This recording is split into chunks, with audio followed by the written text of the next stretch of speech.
तो 1741 में, है ना, मराठाओं के अधीन हो जाता है छत्तीसगढ़, है ना। उसके बाद 1778, है ना, आपका हल्बा विद्रोह, कोटपाड़ की संधि, है ना।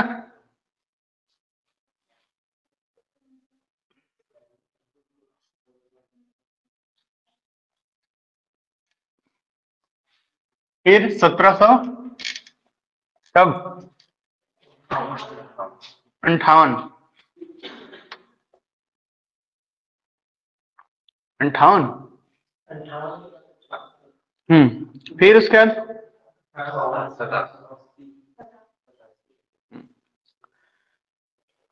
तो 58 में डायरेक्ट मराठा रूल आता है। 87 में सूबा शासन की शुरुआत होती है, 1818 तक चलता है। 1818 में इनडायरेक्ट ब्रिटिश रूल अर्थात अप्रत्यक्ष ब्रिटिश शासन की शुरुआत होती है। 1830 में रघुजी तृतीय जब वयस्क हो जाते हैं, फिर से गद्दी संभालते हैं, करीब 24 साल शासन, 1854 में मृत्यु। और उसके बाद आपका री रूल ऑफ क्या ब्रिटिशर्स आता है ना, और डायरेक्ट ब्रिटिश रूल आ जाता है छत्तीसगढ़ में 1854, है ना। फिर 1861 में मध्य प्रांत का गठन होता है, छत्तीसगढ़ उसका हिस्सा बनता है। 1862 में छत्तीसगढ़ पृथक संभाग का गठन होता है। 1905 में हमने देखा प्रशासनिक परिवर्तन होता है ना। अब देखिए 1854 में, है ना, रघुजी तृतीय की मृत्यु के पश्चात, है ना, 1854 में डलहौजी की हड़प नीति, 53 में मृत्यु जाती है रघुजी तृतीय की, लेकिन अभी भी उसको कैप्चर नहीं किया है ना, क्योंकि डलहौजी की हड़प नीति कहती है कि अगर डॉक्ट्रिन ऑफ लैप्स बोलते हैं डलहौजी का जो नीति था, है ना। अब डलहौजी की हड़प नीति क्या थी? हड़प नीति यह थी कि भाई अगर किसी रियासत या राजा का कोई उत्तराधिकारी, वैध उत्तराधिकारी नहीं होगा, है ना, तो वह राज्य किसके अंतर्गत शामिल कर लिया जाएगा? ब्रिटिश साम्राज्य के अंतर्गत शामिल कर लिया जाएगा, है ना। और वैध संतान कहने से आशय कि उससे उत्पन्न, राजा से उत्पन्न संतान, ऐसा नहीं कि गोद। इसमें एक चीज ये इसीलिए डॉक्ट्रिन ऑफ लैप्स कहते हैं कि भाई आप किसी को गोद नहीं ले सकते, है ना। क्या होना चाहिए? वैध उत्तराधिकारी होना चाहिए। तो रघुजी तृतीय की मृत्यु के बाद कोई उत्तराधिकारी नहीं बचा मराठाओं में, तो ब्रिटिश शासन के अधीन हो गया कौन? पूरा मराठा साम्राज्य। और मराठा साम्राज्य अधीन हुआ, उसी के साथ साथ ही छत्तीसगढ़ भी, क्योंकि मराठा साम्राज्य का हिस्सा बन गया था कौन? छत्तीसगढ़। तो छत्तीसगढ़ भी, है ना, किसका हिस्सा बन गया? ब्रिटिश साम्राज्य का हिस्सा बन गया। कब? 1854 में। किसकी नीति के तहत? डलहौजी की हड़प नीति के तहत। 1 फरवरी 1855 को छत्तीसगढ़ राव ने यहाँ का शासन ब्रिटिश शासन के प्रतिनिधि, है ना, डिप्टी कमिश्नर चार्ल्स सी इलियट को सौंप दिया। ठीक है ना। और जो ब्रिटिश एवेन्यू, है ना, अब देखो क्या होता था, यहां डिप्टी कमिश्नर बैठेगा कहां? छत्तीसगढ़ में, है ना। और आपका कमिश्नर कहां बैठेगा? नागपुर में बैठेगा, है ना। ठीक, ये ध्यान रखना, कमिश्नर कहां बैठेगा? नागपुर में। और यहाँ कौन बनेगा, बैठेगा? Deputy commissioner. तो यहाँ का पहला डिप्टी कमिश्नर कौन था? चार्ल्स सी इलियट था, है ना। अब जैसे ही छत्तीसगढ़ ब्रिटिश अधीन हुआ, पूरे छत्तीसगढ़ को एक जिले का दर्जा दे दिया गया, है ना, उस समय, है ना। और उस जिले को यानी संचालित करने वाले को क्या कहा गया? डिप्टी कमिश्नर कहा गया। प्रशासनिक व्यवस्था थी, है ना। जहां नागपुर में कमिश्नर बैठता था, है ना, यहां क्या बैठेगा? डिप्टी कमिश्नर बैठेगा। ठीक। अब जो डिप्टी कमिश्नर था उसने उसी समय यहाँ छत्तीसगढ़ में तहसीलदारी व्यवस्था का सूत्रपात किया, है ना। छत्तीसगढ़ जिले में 3 तहसीलों का निर्माण किया, रतनपुर, ठीक, 1854 में ही, ठीक। 1 फरवरी 1857 को तहसीलों का करके इनकी संख्या कर 5 की कर दी गई। रायपुर, धमतरी, रतनपुर, धनगढ़। तो रायपुर, धमतरी और रतनपुर तो जस्ट तटस्थ है। 2 और किसको जोड़ दिया गया? धमधा और नवागढ़ को जोड़ दिया गया। नवागढ़ कहाँ है जी? बेमेतरा में आता है, याद, ठीक। हाँ, कुछ समय बाद धमधा के स्थान पर दुर्ग तहसील को क्या बना दिया गया? मुख्यालय। 1861, 2 नवंबर 1861 को मध्य प्रांत का गठन होता है ना। राजधानी बनती है नागपुर और जो क्षेत्र इसमें शामिल होते हैं वो होते हैं सागर, जबलपुर, नागपुर, है ना, नर्मदा, है ना, वह महानदी क्षेत्र। तो इन क्षेत्रों को मिलाकर छत्तीसगढ़ संभाग का गठन होता है। नागपुर संभाग का गठन होता है, मध्य प्रांत का गठन होता है, मध्य प्रांत का गठन होता है 1861 में, है ना। कौन कौन से क्षेत्र? नागपुर, राजधानी बनती है, सागर, नर्मदा मीन्स नर्मदा क्षेत्र, महानदी, नर्मदा नदी का प्रवाह वाला क्षेत्र पूरा, है ना, सागर, जबलपुर, नदी प्रवाह क्षेत्र, ठीक हो गया। तो इन सब क्षेत्रों को मिलाकर क्या गठन होता है? मध्य प्रांत का गठन होता है। कुल 17 जिले इस समय एग्जिस्ट करते थे 1861 में, ठीक। और इस जो मध्य प्रांत जो था, है ना, उसमें छत्तीसगढ़, मध्य प्रदेश, है ना, उड़ीसा, उस समय ये सब क्षेत्र आते थे। अगर मैं तुमको मैप देखना चाहो तो ये मैप हुआ करता था, ये वाला, ठीक, अगर तुम लोग को दिख रहा होगा तो, ठीक। ये division and district in the central province का मैप है 1861 का। ये आप, मैं आपको दिखाते जाता हूं। ये वाला जो क्षेत्र है ना, ये वाला क्षेत्र, ये नर्मदा कहलाता था। ये ऊपर वाला जबलपुर, नीचे वाला नागपुर, ठीक। ये वाला जो इलाका था, ये वाला, है ना, ये आपका क्या बोलते थे, सागर डिवीजन था, है ना, सागर डिवीजन था। और ये फिर इसके नीचे वाला छत्तीसगढ़, है ना, और ये संबलपुर, ठीक। तो इस तरह से ये मैप हुआ करता था। इतना डिटेल आपको नहीं जाना है, फिर भी आपको एक कहानी के तौर पर मैंने यहां पर बता दिया है ना, ठीक। तो 17 जिले हुए 1861 में, उसमें से 2 जिले जो थे वो छत्तीसगढ़ में थे, है ना। जब मध्य प्रांत का गठन होने के बाद, है ना, छत्तीसगढ़ में कितने जिले हो गए? 2। जब 54 में शामिल किया छत्तीसगढ़ को, तो छत्तीसगढ़, पूरे छत्तीसगढ़ को एक जिला बनाया था। 61 में जब मध्य प्रांत का गठन होता है तो छत्तीसगढ़ से 2 जिले, है ना, बिलासपुर और रायपुर, वर्तमान स्थिति।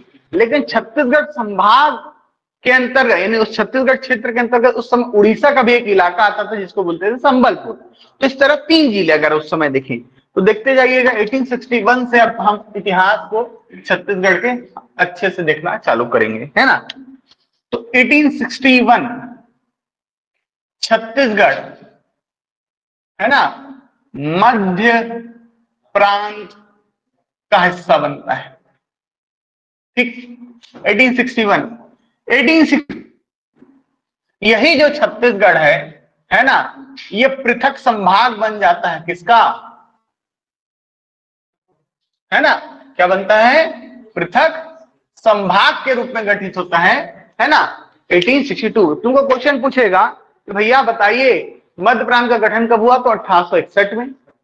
छत्तीसगढ़ मध्य प्रांत का हिस्सा कब बना? तो 1861 में, है ना। दोनों क्वेश्चन का आंसर एक ही है, मध्य प्रांत कब बना या छत्तीसगढ़ मध्य प्रांत का हिस्सा कब बना, दोनों के आंसर क्या है? 1861 है।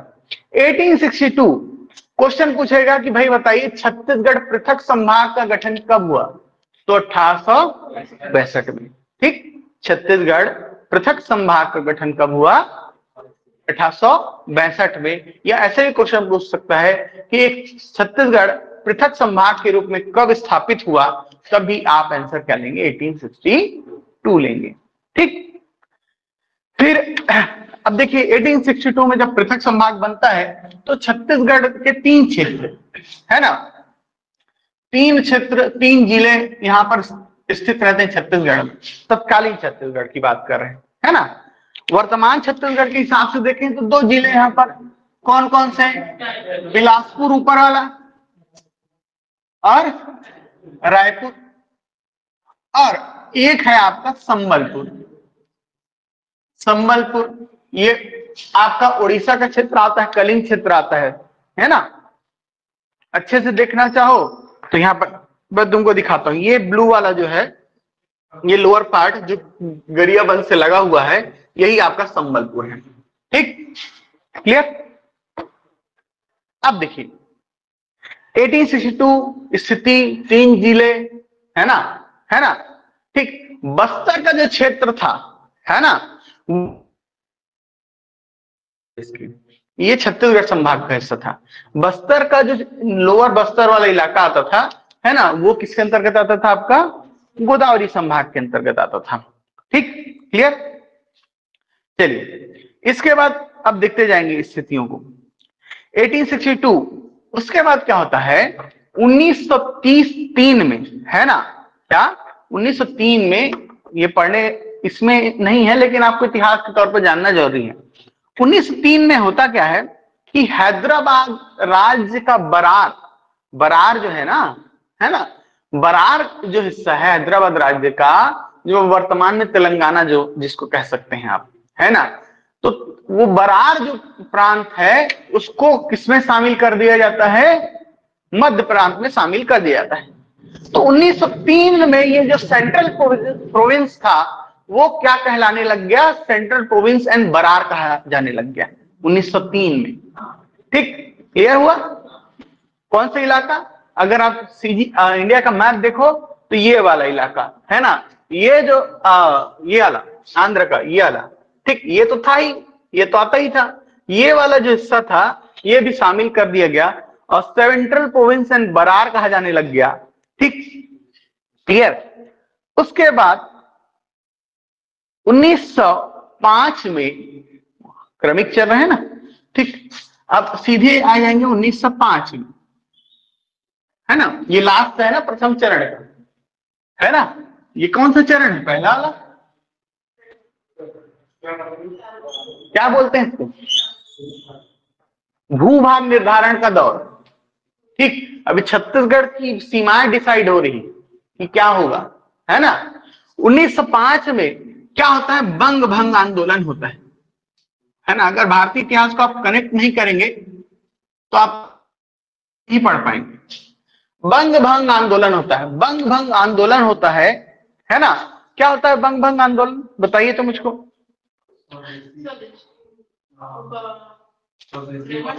बैकग्राउंड पे जाओ पहले। बंग भंग, बंगाल का विभाजन कर दिया जाता है। ठीक, बंगाल, पूर्वी बंगाल अर्थात वर्तमान का बांग्लादेश और पश्चिम बंगाल दोनों को अलग कर दिया जाता है। मुस्लिम बाहुल्य पूर्वी बंगाल, हिंदू बाहुल्य पश्चिमी बंगाल। ठीक, दोनों को पृथक कर दिया जाता है। चूंकि बंगाल, है ना, भारतीय स्वतंत्रता के समय, है ना, जन जागरण या स्वतंत्रता के आंदोलन या विद्रोह का केंद्र हुआ करता था, है ना, जागरण का केंद्र हुआ करता था। तो प्रशासनिक सुविधा, है ना, की दृष्टि से हम क्या विभाजन कर रहे हैं यह कहकर क्या कर दिया, बंगाल का इन्होंने क्या कर दिया, विभाजन कर दिया। और पूर्वी बंगाल, है ना, असम सहित क्या आता था, पूर्वी बंगाल में आता था। ठीक, और पश्चिमी बंगाल जो वर्तमान का आपका बंगाल है वो है ना, पूर्वी बंगाल माने बांग्लादेश। ठीक, तो दो भाग में बांट दिया गया बंगाल को।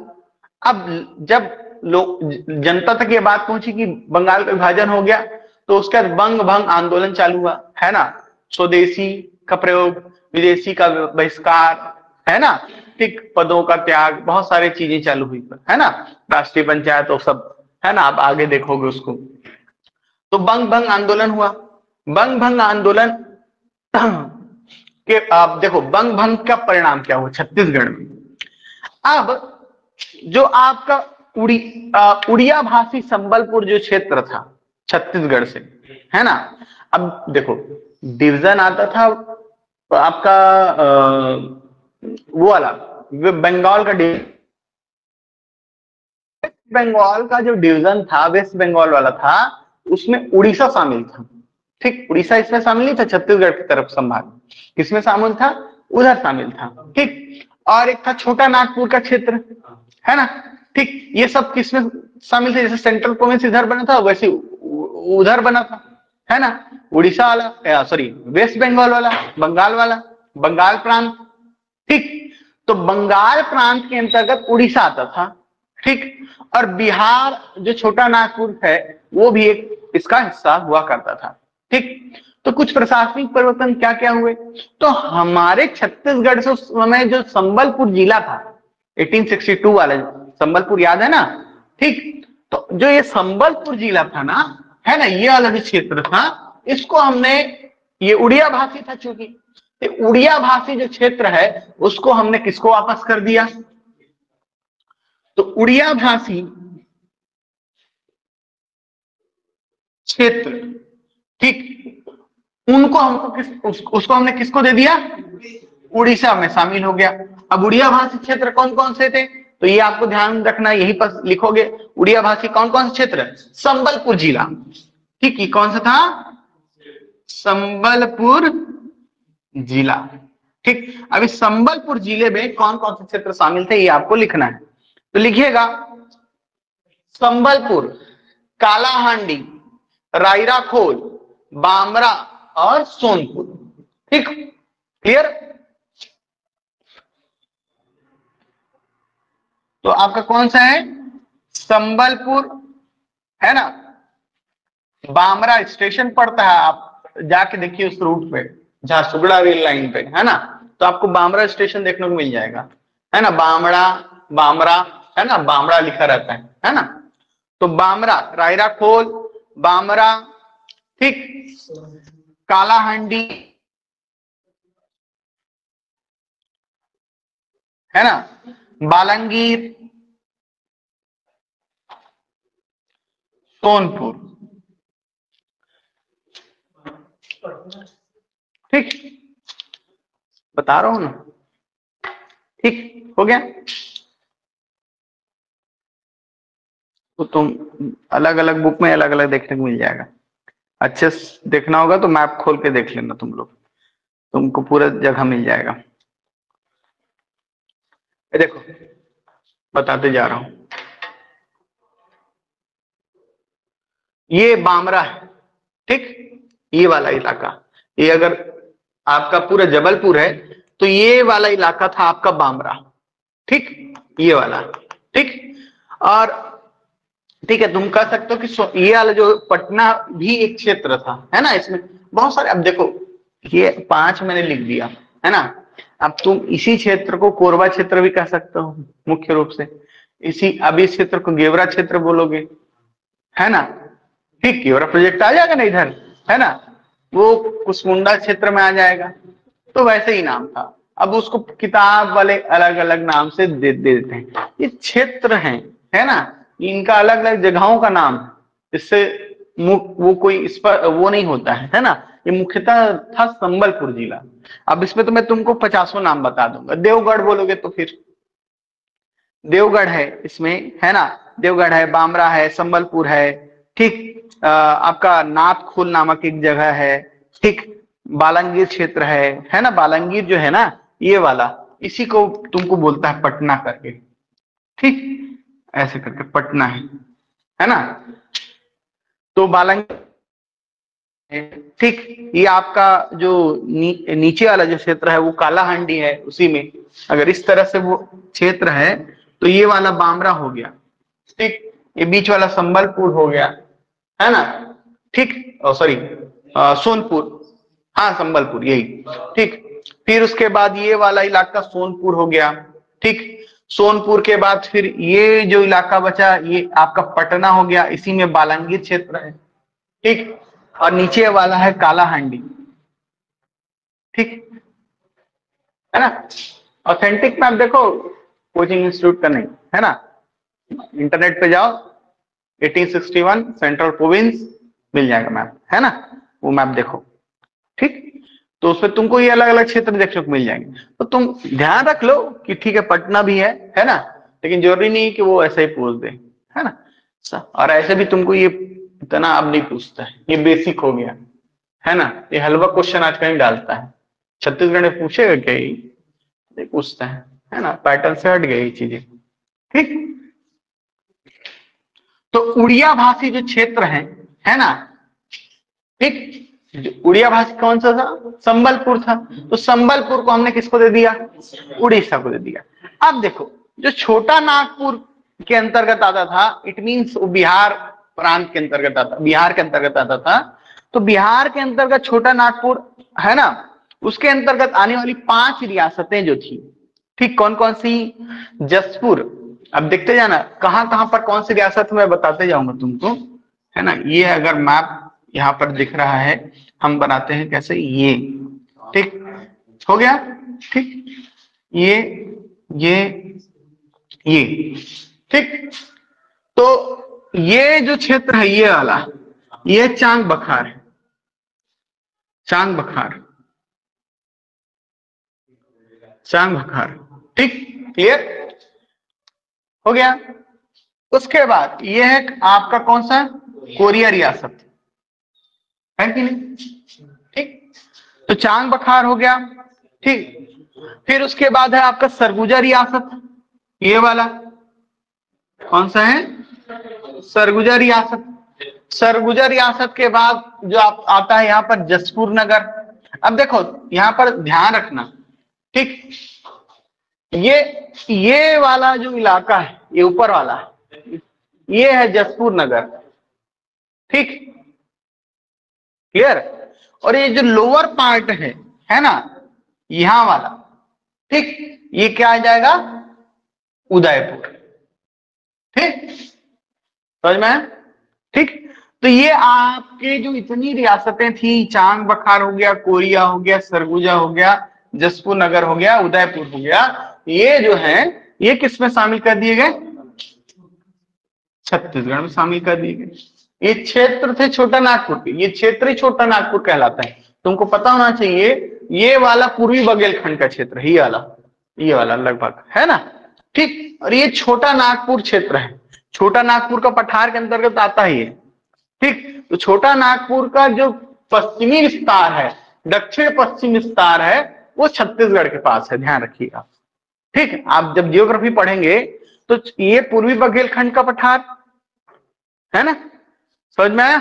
ये है छोटा नागपुर क्षेत्र, तो छोटा नागपुर क्षेत्र का दक्षिण पश्चिम जो हिस्सा है वो छत्तीसगढ़ के पास है।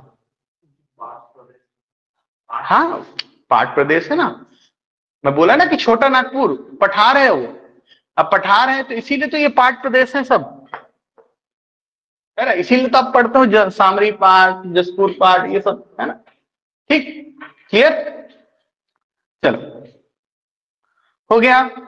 तो 1905 में ये आपका प्रशासनिक परिवर्तन होता है, जिसमें 5 रियासतें जो होती हैं वो छत्तीसगढ़ को मिलती हैं। आपको इन्हीं 5 रियासतों को ध्यान में रखना है, ठीक, क्लियर। वो वाला शायद ना पूछे, बामरा वाला, है ना, क्यों, क्योंकि उसमें क्षेत्र बहुत सारे थे, लेकिन मुख्यतः संबलपुर जिला था वो, है ना। आपको पढ़ाता कोई तो ये नहीं बताता कि संबलपुर जिला, है ना, आपको डायरेक्ट क्या बता देते हैं, कालाहांडी, रायराकोल, बामरा, सोनपुर, है ना, ठीक। अब वो बुक्स का अंतर है जी, देखिए, है ना।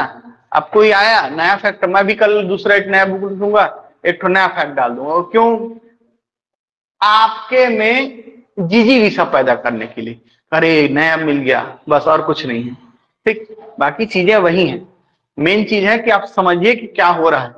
तुमको अभी तक ये नहीं बताता होगा कि प्रॉपर संबलपुर जिला वाला पार्ट था वो, और संबलपुर जिला को हमने दे दिया उड़ीसा को, ठीक, उसी के अंतर्गत वो क्षेत्र थे, ठीक, तेल नदी और संबलपुर क्षेत्र, ठीक हो गया ना, समझ में आने ये बात। अब देखिए 1905 तक हमारा भूभाग निर्धारण का दौर, लेकिन ये 1918 तक चलता है, समझ लो। 1918 में, है ना, 1918 में, 1918 में होता क्या है, अब देखो बच्चा जैसे नहीं पढ़ा रहा हूं ना, अब तुम एक एक चीज को मैं नहीं लिखाऊंगा, तुमको इतना में समझ में आ जाना चाहिए, है ना। जब क्लास में पढ़ा रहा हूँ, घर जाओगे तो ये लिखना, मैं एक एक नहीं बताऊंगा कि हाँ बुक वाला, बुक का लैंग्वेज नहीं बताऊंगा कि भाई हाँ उड़िया भाषी क्या कालाहांडी, संबलपुर, बालांगीर, है ना, सोनपुर, रायरा, खोल, बामरा, ये क्षेत्र किसको दिए गए? उड़ीसा को दे दिए गए, है ना।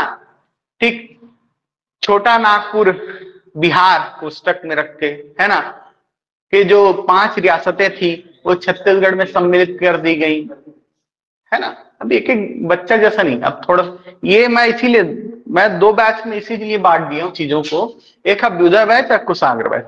ये कुशाग्र बैच इसीलिए है क्योंकि मैं चीजों को एक एक डीप नॉलेज तक जा रहा हूं, है ना। ठीक, एक एक चीजें जो कहाँ कहाँ पर क्या क्या चीजें हैं उससे संबंधित क्या है, वरना ये कितना दिन का क्लास है, आधे घंटे में खत्म हो जाएगा अगर तुमको फैक्चुअल जाऊं तो, ये आधे घंटे का है ना। लेकिन मैं तुमको एक एक चीज को समझा रहा हूं ना, मैपिंग के थ्रू समझा रहा हूं, तो इसके पीछे रीजन भी वही है कि आपको बेसिक्स पता होना चाहिए। ये अलग बैच ही बहुत अपने आप में पूरा है, परिपूर्ण है, चाहे तुम मेंस की दृष्टि से देखो चाहे प्री की दृष्टि से देखो। जो ये पढ़ लिया वो कहीं पर भी किसी को भी लिबरेट कर देगा, कुछ समझा देगा। ठीक, चलो ये क्लियर हुआ ना तुमको। अब देखिए 1918 में पंडित सुंदरलाल शर्मा, ठीक, वो अपनी पांडुलिपि मीन्स यानी उन्होंने अपने एक प्रपत्र में, है ना, पुस्तक में छत्तीसगढ़ का रेखा चित्र खींचा, है ना। यानी उन्होंने छत्तीसगढ़ का मैप बनाया कि भाई उन्होंने संकल्पना की कि भैया मेरा छत्तीसगढ़ जो है कुछ ऐसा देखो। तुम भी सोचते हो ना कि मेरा घर कुछ ऐसा होगा, है ना, बालकनी होगा, बरामदा होगा, ठीक। तो तुम जैसा सोचते हो वैसे उन्होंने भी सोचा कि मेरा छत्तीसगढ़ जो है, मैं जो छत्तीसगढ़ देखता हूं वो कैसा होगा। तो कुछ ऐसा होगा कि नर्मदा, है ना, उत्तर में, है ना, जो आपका विंध्य पर्वत है ना, नर्मदा का दक्षिण भाग है ना, वहां से लेकर इंद्रावती और महानदी तक फैला हुआ। ठीक, कहां तक? इंद्रावती और महानदी और ब्रह्माणी नदी, सहायक नदी है ना, ब्रह्माणी नदी उपात तंत्र, देखियो ना कहां पर है ब्रह्माणी नदी उपात तंत्र? हाँ, उधरी है, ठीक, जसपुर साइड में है। ठीक, ब्रह्माणी नदी उपात तंत्र वो बिहार वाला, बिहार झारखंड। ठीक, तो क्या होगा, वो वहां तक फैला होगा।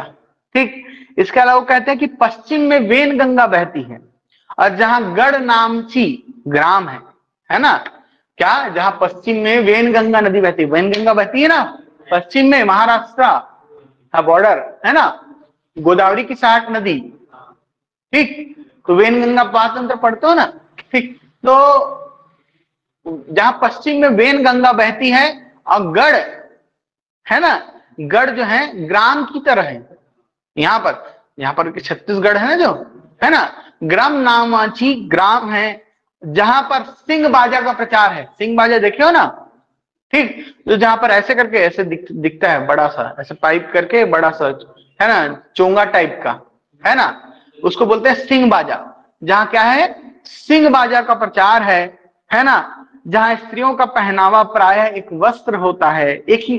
देखो आप आदिवासी बाहुल्य क्षेत्र, यहाँ आप कोरबा जाइए, कोरबा में आप चले जाइए छुरी मतीरंगा, है ना, उस क्षेत्र में, या आप चल जाइए देवपहरी वाले क्षेत्र में, एकदम सुदूर, एक साड़ी में आपको देखने को मिल जाएंगे वो आदिवासी महिलाएं, मिलेंगे कि नहीं मिलेंगी। तो जहां पर एक ही साड़ी, हरे रंग की साड़ी लगभग वो पहनती हैं, है ना, तो एक ही साड़ी में वो अपना जीवन काट देती है ना, एक ही साड़ी पहनती है। तो क्या, जहां पहनावा प्राय एक वस्त्र होता है, जहां धान की खेती होती है, और क्या, जहां धान की खेती होती है, वही क्षेत्र क्या है आपका, छत्तीसगढ़ है। तो उन्होंने संकल्पना की कि मेरा छत्तीसगढ़ कुछ ऐसा है। उन्होंने हाईलाइट किया कि क्या क्या यहाँ की पॉपुलैरिटीज हैं। तो विंध्य पर्वत से लेकर जहां महानदी इंद्रावती और ब्रह्माणी नदी है, तो उन्होंने रेखा तक खींचा। देखो कहा, वो विंध्य पर्वत से लेकर कहा, उधर पूर्व में ब्रह्माणी तक, ठीक, इधर कहां तक ले गए उन्होंने, महानदी तक ले गया। ठीक, फिर उन्होंने बताया कि पश्चिम में से कहा, वेनगंगा से लेकर आपका बस्तर क्षेत्र तक, जहां पर क्या एक वस्त्र ही, और सिंह बाजा का प्रचार कहा, बस्तर क्षेत्र में। ठीक, तो सिंह बाजा है। ठीक, और कहा छत्तीसगढ़ का मुख्य अनाज क्या है, धान है, तो धान की खेती प्राय यहाँ होती है ना। ठीक, सबसे ज्यादा धान की खेती होती है। इसके अलावा उन्होंने क्या कहा कि भाई यहाँ पर जो गढ़ है, वो क्या है, यहाँ की पॉपुलैरिटीज हैं। ग्राम की तरह छोटे छोटे ग्राम ही तो हैं, कोटगढ़ जाके देखो एक गांव ही है ना, तो ग्राम की तरह क्या है यहाँ गढ़ है ना। ठीक, तो ये जो क्षेत्र है जहां पर ये सब चीजें हैं वही क्षेत्र क्या है, छत्तीसगढ़ है। तो 1918 में आपको क्या मिल जाता है, छत्तीसगढ़ का सुस्पष्ट रेखा चित्र देखने को मिल जाता है। क्वेश्चन पूछेगा कि छत्तीसगढ़ के प्रथम संकल्पनाकार कौन थे, तो पंडित सुंदरलाल शर्मा, पहला क्वेश्चन है ना। तो फिर दूसरा क्वेश्चन पूछेगा कि यह बताइए पंडित सुंदरलाल शर्मा ने छत्तीसगढ़ की प्रथम संकल्पना कब की थी, तो 1918 में की थी। ठीक, तो ये दोनों तरह से क्वेश्चन तुमको पूछ सकता है ना, समझ में आया बात।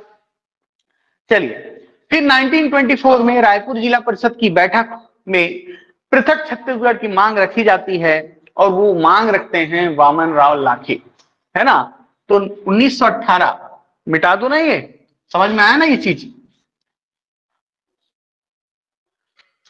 1920, 1918, 1924 है ना, ये पंडित सुंदरलाल शर्मा।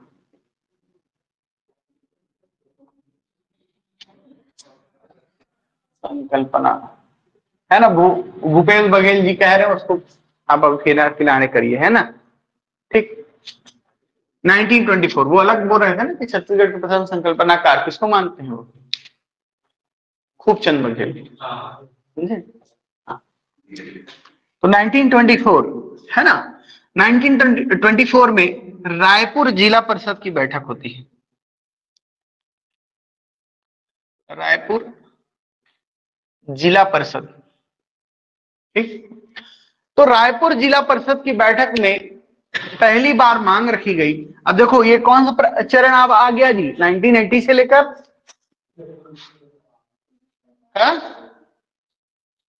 क्या है, किसका है, अरे जोर से बोलो ना।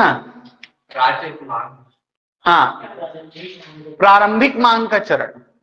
ठीक, क्या प्रारंभिक मांग, यहां पर अभी संस्थागत प्रयास चालू नहीं हुए हैं। ठीक, प्रारंभिक मांग। तो रायपुर जिला परिषद की बैठक चल रही थी, है ना। अब जिला परिषद की बैठक में वामन राव लाखे क्या करते हैं, प्रस्ताव पेश करते हैं। ये वामन राव लाखे जो है क्या करते हैं, पृथक छत्तीसगढ़ की मांग करते हैं। ठीक, इन मध्य प्रांत से हमको क्या चाहिए भैया, पृथक छत्तीसगढ़ चाहिए। 1924 छत्तीसगढ़ आजाद नहीं हुआ है, मध्य प्रांत का हिस्सा है, सीपी बरार का हिस्सा है। कौन, छत्तीसगढ़, तो सीपी बरार का हिस्सा है। तो रायपुर जिला परिषद की बैठक हो रही है, उसमें वामन राव लाखे जी क्या करते हैं, पहली बार मांग करते हैं कि क्या चाहिए हमको, छत्तीसगढ़ प्रांत चाहिए।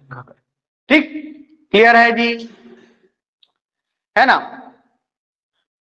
प्रस्तावक किसके थे, यति यतनलाल, ध्यान रखिएगा, है ना। अब देखो हर जब भी मांग की जाती है तो उसमें प्रस्ताव ऐसे थोड़ी मांग कर दोगे, उठे और बोले कि मैं छत्तीसगढ़ थी। एक आप लेटर लेके जाएंगे भैया, है ना, उसमें मांगकर्ता का नाम होगा, है ना, और उसमें फिर प्रस्ताव देने वाला कि उसको समर्थन भी तो होना चाहिए उस प्रस्ताव को। तो उस प्रस्तावक कौन थे उसके, यस, प्रस्तावक कौन थे उसके, यति यतनलाल। ठीक, हो गया। तो ये जिला रायपुर जिला परिषद, अब रायपुर जिला परिषद मैंने समझ रहे हो, एक कांग्रेस का बैठक था। ठीक, किसका बैठक था, कांग्रेस का बैठक था 1924, उसमें ये मांग रखी गई वामन राव लाखे के द्वारा। हो गया। फिर 1925 1925 आता है। ठीक, आपको बहुत सारे डेट आपकी बुक्स में उसमें देखने को नहीं मिलेंगे, मैं ये बता रहा हूँ वो सबसे ज्यादा डीप है और इसी को फॉलो करो। फिर होता है क्या, छत्तीसगढ़ सुधी संघ की स्थापना होती है, छत्तीसगढ़ सुधी संघ।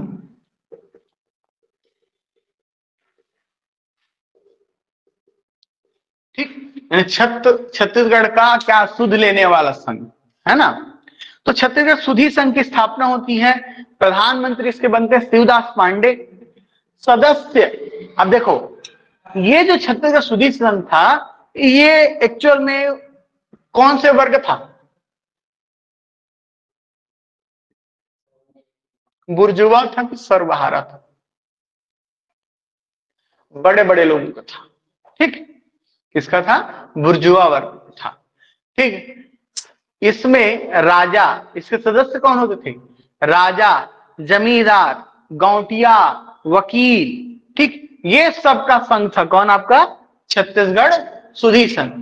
ठीक, अभी भी लोकल स्तर पर प्रयास नहीं हो रहे हैं। ये जो बना भी है ये किसके लिए? कौन सा वर्ग का है? उच्च वर्ग का है। उच्च वर्ग इसके क्या थे? सदस्य थे। ठीक, राजा, जमींदार, गौटिया, वकील। अब देखो 1925 हो गया। 1929 1929 इसके बाद आते हैं 1929। मैं तुमको बताते जा रहा हूं, बीच बीच में जो क्वेश्चन है ना, ये ध्यान रखना। जहां पर पॉइंट ज्यादा कर रहा हूं उसको ध्यान रखिएगा। ठीक, 1929 आनंद समाज लाइब्रेरी में बैठक होती है रायपुर में। आप भी जाइए, है ना, वो बूढ़ा तालाब के पास देखने को मिल जाएगा आनंद समाज लाइब्रेरी, है ना। तो उसमें, उस बैठक में ठाकुर प्यारेलाल, रामदयाल तिवारी, पंडित ज्वाला प्रसाद मिश्र, ठीक, ये क्या करते हैं? बैठक करते हैं। किसके लिए? छत्तीसगढ़ निर्माण के लिए। ठीक, तो आनंद समाज लाइब्रेरी में क्या होती है? बैठक होती है। किसके लिए? छत्तीसगढ़ निर्माण हेतु। ठीक, अब देखिए इसके बाद जो महत्वपूर्ण क्वेश्चन जो आपको पूछेगा, ये उतना इंपॉर्टेंट नहीं है, लेकिन 1939 बहुत इंपॉर्टेंट है। देखो, आनंद समाज लाइब्रेरी में बैठक के 10 साल बाद, है ना, त्रिपुरी अधिवेशन होता है। अब देखो, त्रिपुरी मीन्स क्या? कौन सा अधिवेशन? जबलपुर। जबलपुर के पास में एक त्रिपुरी गांव है, प्रॉपर जबलपुर नहीं, जबलपुर शहर के पास एक गांव का नाम है त्रिपुरी। ठीक, उस त्रिपुरी गांव में, है ना, अब जैसे कोरबा में अगर नरेंद्र मोदी आ रहे हैं तब सिटी शहर में नहीं उतरे, कोरबा में, है ना, वो उतर गए हरदी बाजार में। ठीक, तो भाई अगर यह अधिवेशन यहां हो रहा है तो हरदी बाजार अधिवेशन कहोगे, भले उसको कोरबा शहर के रूप में या कोरबा जिला के रूप में नाम दे दिया जाए। तो वैसे ही है, त्रिपुरी ग्राम में क्या हुआ? अधिवेशन हुआ। ठीक, किसका? कांग्रेस का। कांग्रेस का अधिवेशन हर वर्ष होता है। ठीक, तो त्रिपुरी अधिवेशन होता है। ठीक, कौन सा? त्रिपुरी अधिवेशन। इसी अधिवेशन में कांग्रेस के पूछे क्वेश्चन तुमको कि बताइए इनमें से किस कांग्रेस के अधिवेशन में पहली बार छत्तीसगढ़ निर्माण की मांग रखी गई? ठीक, क्या इनमें से किस अधिवेशन में पहली बार छत्तीसगढ़ निर्माण की मांग रखी गई? तो कांग्रेस का जो त्रिपुरी अधिवेशन था उसमें पहली बार क्या रखी गई? छत्तीसगढ़, पृथक पृथक छत्तीसगढ़ राज्य की मांग रखी गई। ठीक, समझ में आया बात? तो 1939 में पृथक छत्तीसगढ़ की मांग रखी जाती है। अब बताइए त्रिपुरी अधिवेशन का अध्यक्ष कौन था? सुभाष चंद्र बोस। ठीक, ध्यान रखिएगा, है ना। तो स्वतंत्रता पूर्व ये पहली मांग थी, है ना, छत्तीसगढ़ निर्माण हेतु। इस समय कौन थे? महाकौशल प्रांतीय कांग्रेस कमेटी के अध्यक्ष थे ठाकुर प्यारेलाल, है ना, उनके द्वारा ये मांग रखी जाती है। सॉरी, प्यारेलाल नहीं, छेदीलाल। इसी समय रतनपुर में महाकौशल रक्षक दल होता था, खूबचंद बघेल और हरि सिंह दरबार का। ठीक, खूबचंद बघेल और हरि सिंह दरबार का, छोड़ो वो सब, है ना, वो बहुत एक्स्ट्रा हो जाएगा तुम्हारे लिए। फिर वापस 1940 मानव समाज लाइब्रेरी में बैठक होती है, वही, है ना, छत्तीसगढ़ निर्माण हेतु। देखो उस समय जो लाइब्रेरीज होती थी ये क्या होती थी? आचार विचार का केंद्र होती थी। लोग मिलते थे, एक दूसरे से बातें होती थी, है ना, है ना, बैठक होती थी और ये निर्माण, राज्य निर्माण के संबंध में चर्चा होती है ना। ठीक, है ना। अब देखिए 1940 हो गया। 1946 में छत्तीसगढ़ शोषण विरोधी मंच की स्थापना होती है ठाकुर प्यारेलाल के द्वारा।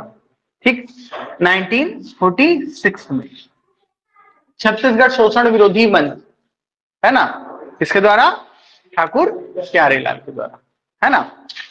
तो ये जो दौर था आपका 46, 47, 56, चलो इसके आगे मैं कल बताता हूं, इतना तक आज देखते हैं। इसके बाद का जो दौर होगा, अब ये दौर होगा संस्थागत प्रयास का चरण।